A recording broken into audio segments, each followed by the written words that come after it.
Hey guys, how's it going? Coming at you with a little kind of how-to video. It's just a real quick video, and I'll show you what I did. This is a radiator off of a 96 ZX7R, and it was really filthy when I took it off the bike. The bike has 30,000 miles, so it's definitely seen some dirt and grime.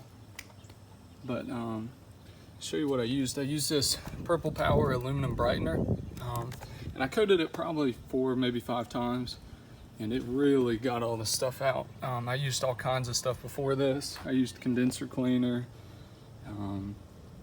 brake cleaner, all sorts of stuff, and nothing cleaned it the way this did. So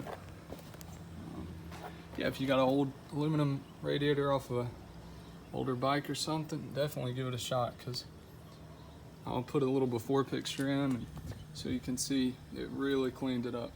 So yeah, give this a shot and let me know how it worked for you.